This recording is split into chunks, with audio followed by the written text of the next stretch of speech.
All right, what's up, everyone's Matt Mrozik. This will be the last work in progress on the Star Trek figure, so I'm not going to be able to show you a lot on camera because it's all very small, tedious hand painting, but I'm just going to kind of pause every once in a while, tell you what colors I'm using on stuff, just so I give you an idea, because I got my optivisor on, and this is like really in-tight stuff where I can't show you with the camera.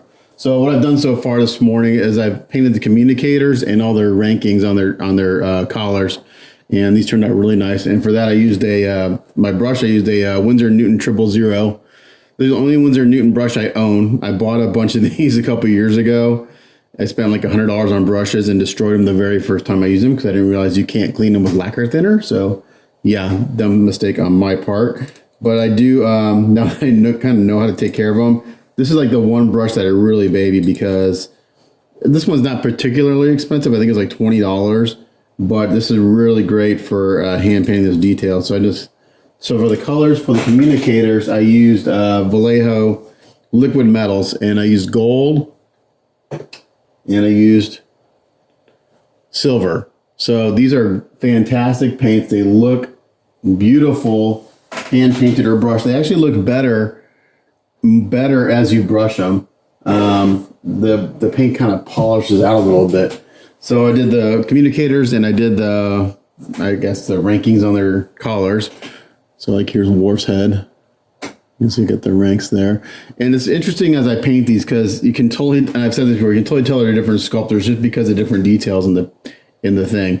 Probably the one that stands out the most is probably Geordi, and that's because of his uniform, just because of the way the wrinkles are sculpted. I think my favorite sculpt is Worf. I think overall it's the best sculpt. The faces, like Data and Worf are the best. And let me tell you who sculpted which, because I have that information. And I'll probably talk about this more at the very end. So Worf was sculpted by John Dennett, who I know. He's an excellent sculptor. Data was sculpted by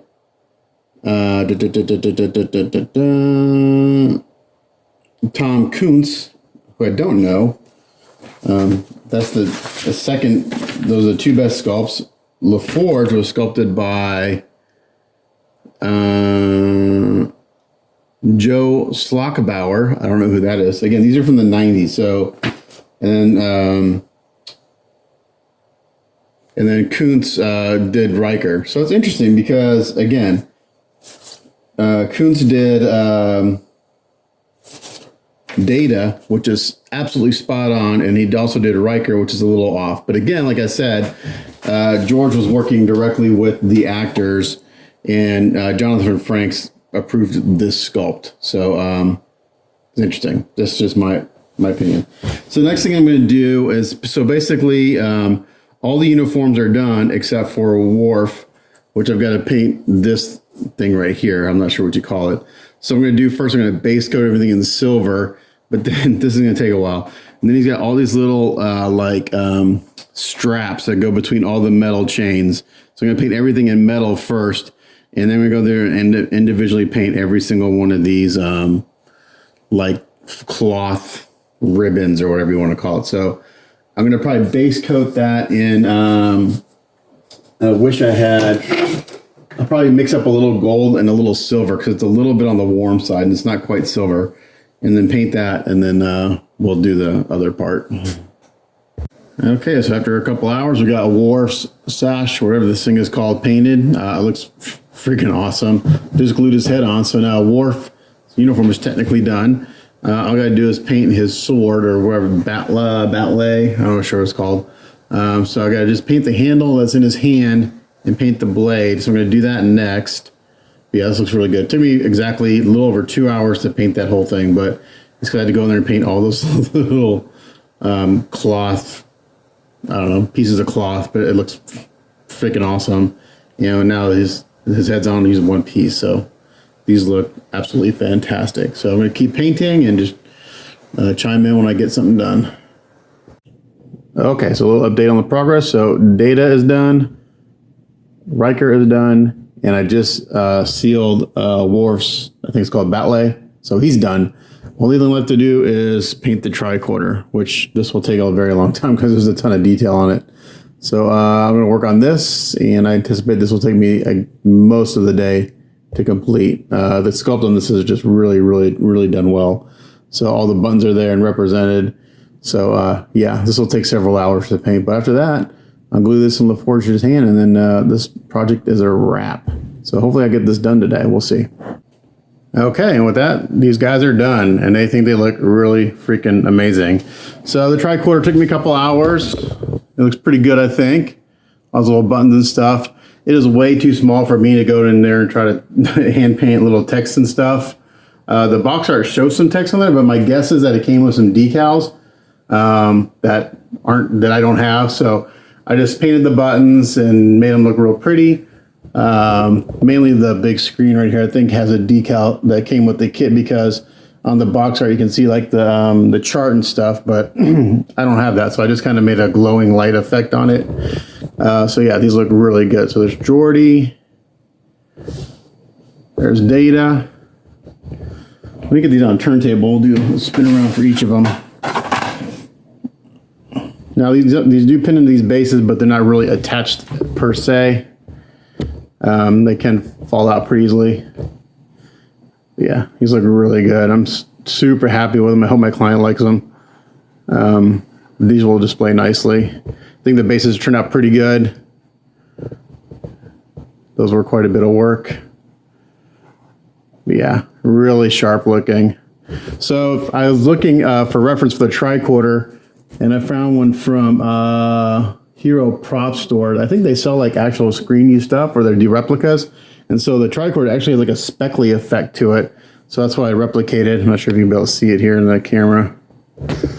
But I did like the speckly effect for the gray. I did some clear colors for the buttons and then gloss coated those. Sorry, this was like totally jacked up the exposure. So I think it looks pretty good. Let's put him to the side. Here's Data. The phasers are relatively simple. These are pretty simple phasers. Not a whole lot of detail to them, so they were pretty easy to do. But his face looks spot on. Really happy with how he turned out. Got that kind of pearlescent look, and really happy with that. I'll take a picture of these today, and then I'll put a slideshow at the end of this video. But man, so yeah, these took me exactly 2 weeks to do. So pretty good. That's what I kind of figured they would take. I'm going to bring Riker out next because he'll fit on this turntable better.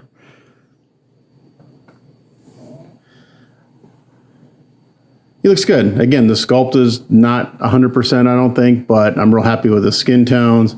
And the phasers are easy. It's just pinned in. It can actually come out, but I'm just going to leave it in.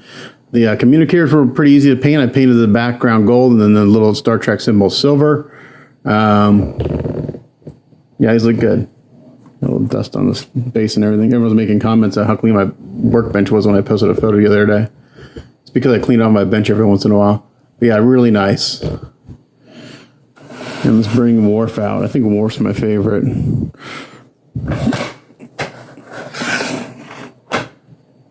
I like his pose. His left foot wants to stick to the base a little bit. It's no big deal. Bring him out. His base is significantly bigger, almost twice as big. Let me come down a little bit so you can see his expression. So maybe a little mar from his foot on the base is no big deal. I can wipe most of it off.